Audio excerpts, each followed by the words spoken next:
صبح بخیر دوستان عزیز، در خانه خدا هستیم. فقط جنگم نکنی که دهم جا هستی، اما این مسئله را چیکار میکنی؟ مقصد داخل میشه. اما هر یک فرد مسلمان یا تاجیکی که برون از وطن است، یعنی که بیرون از وطن کی باشه و نماینده ملتش میشه. مقصد از همین چی گفتن سخنان بود که همین اسپورتسمنت های ما را در نظر دارم، ورزشکاران ما بیچاره ها شب و روز زحمت میکشن. هر یک کدیم ما یک اکاونت داریم خودمون چیکار میکنیم؟ در یک جا کار میکنیم با زندگی ما. اولش الله که رزق میتیه نامبیاری همون در این خانه ما هستیم. بیچاره ها شب و روز زحمت میکشن، مهنت میکنن، شب و روز چقدر مشق میکنن، در حالی که همین وطن عزیز ما نو 33 یا 34 سال داره. تاجیکستان در نظر دارم.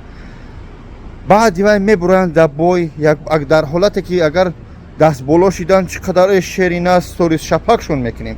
مهم نیست. مقصد دولتمند چوپانوف، انیس، اعظم برادر یا که لایق یا که نورالله علی و سمندر خیلی اسپورتسمنتو بسیار کامل کرده. اما در حالتی که مغلوب شدن بس سرش میکنیم، ای ترن او ترن.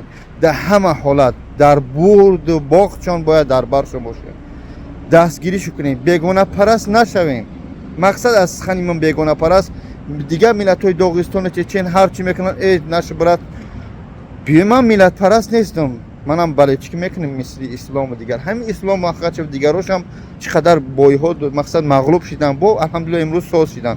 و هم خاطر حرکت کنیم در بار اسپورتسمنت ها باشیم، حرکت کنیم یا جایه باشیم. من میفهمم پروست علام میکنه بعضی کامنترها رو میخونم ای یا ایترن آخر خیلیش ماس میکنه، بعدی ماس میرن با مردی کاری میکنه یا سومی برای زندگی اهل بیتش، یعنی خیلیش اکاونت داراشون هست یاردمش میگه، خیلیش نداره اهل بیت مبلغ رو میکنه، بعضیش با برای زلپلی یا تهتی یا کس یا برمان کرده که فلانی شهر خود ما 5000 20000 و طالبنده نیستن، محتاج ما نیستن. اقلا جسمانی مالی یاردم کردن نمیتونیم، روحانان یا مران پادشکش کنیم شهر نر با پیش.